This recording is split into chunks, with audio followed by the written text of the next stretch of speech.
What's gotten into you? I'm calling you for an hour. Now get in my shave and don't keep me waiting. Albert kept hurling filthy insults one after another. Celie said nothing, her rage flowing silently along the blade in her hand.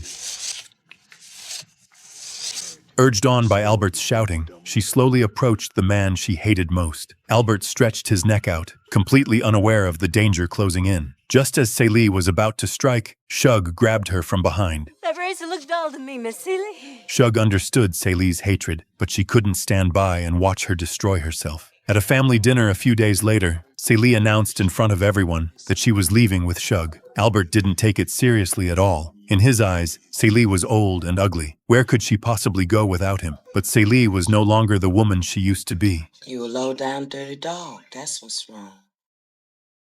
And your dead body be just the welcome mat I need. You can't talk to my boy that way. Your boy? Seemed like if he hadn't been your boy, he might have made somebody a halfway decent man. Is it what? She accused Albert of tearing her apart from her sister years ago. What would disappoint him most was that she would soon be reunited with her sister and her sister's 2 children. Only then did Albert realize everything was slipping out of his control. Panicking, he stood up and began to belittle Celie. You're ugly, you're skinny, you're shaped funny, and you're too scared to open your mouth to people. Celie, no! I see. Until you do right by me, everything you think about is gonna crumble. Sophia stopped her, warning Celie not to repeat her own mistakes. That man wasn't worth it. And just like that, Celie walked away from her hellish home. I'm for black. I may even be ugly, but dear God, I'm here. I'm here. The last time somebody come to here. Not since the mammy did. I'll just have to shave it off and stuff. No. It's bad luck to cut a woman's hair. That'll take all day. Shut up! I can't, it hurts. Don't talk back to me. Her husband treated her worse than a dog. Faced with such brutal treatment, Celie did not dare to resist at all. One day, Celie's younger sister escaped from their stepfather. With nowhere else to go, she came to live with her sister. Celie carefully asked her husband if her sister could stay. To her surprise, he agreed without hesitation. Her sister's arrival was like a ray of light that brightened Celie's dark life. Knowing Celie could not read, her sister taped words onto everyday objects. She taught Celie to read, one word at a time, but she did not notice that the husband's greedy eyes were always fixed on her. Before long, the man got his chance. He followed the sister when she left for school. At a crossroads, he stopped her. Unlike Celie, the sister fought back fiercely. The man failed to get what he wanted. What followed was his cruel revenge.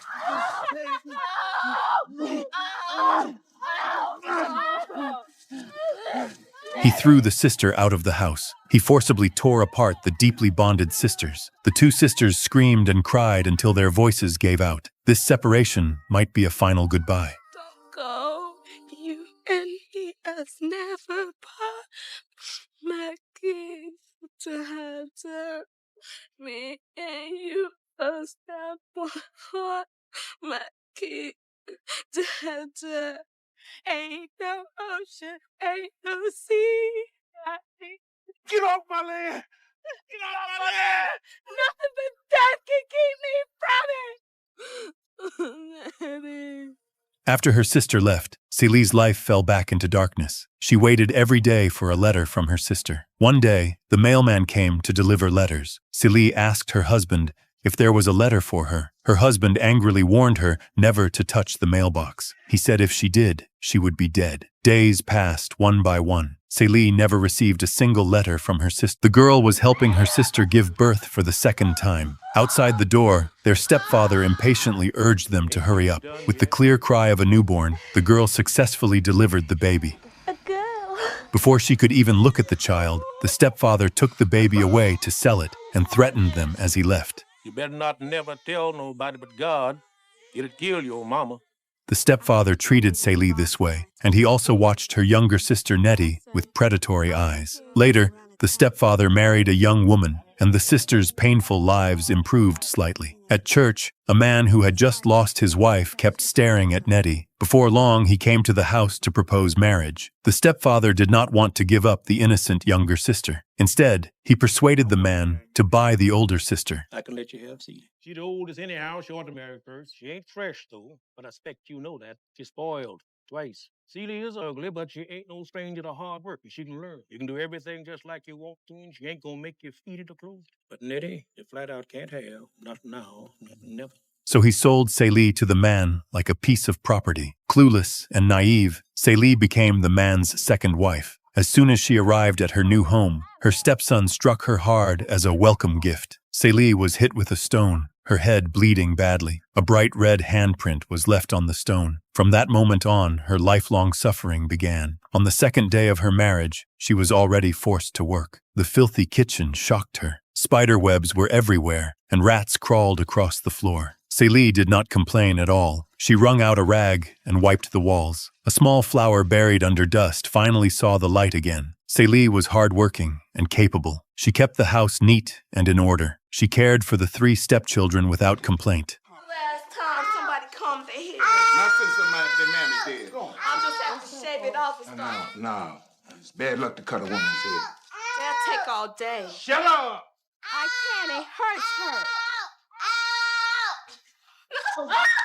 Don't talk back to me. But no matter how hard she tried, she never received even a bit of respect from her husband. You sure is ugly.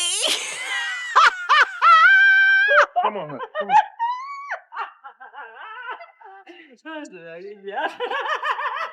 Celie's high and mighty husband acted like a well-trained puppy in front of Shug. The moment Shug said she couldn't stand the smell of smoke, he immediately stubbed out his cigarette. After all these years, Celie finally learned her husband's real name from this woman.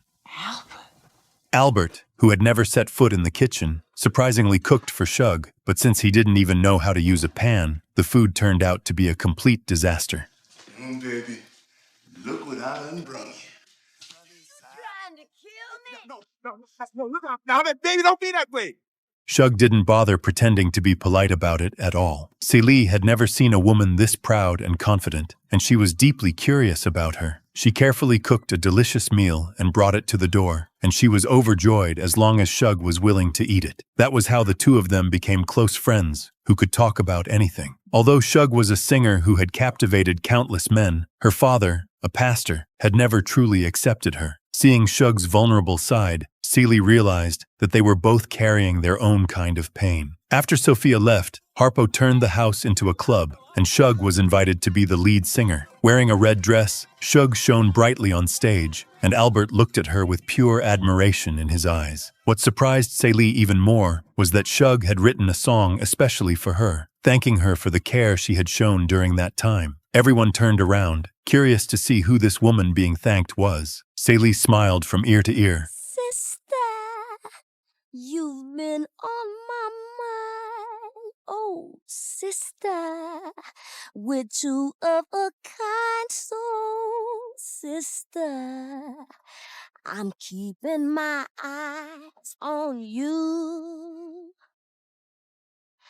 I bet you think I don't know nothing but singing the blues. Oh, sister, have I got news for you? I'm something.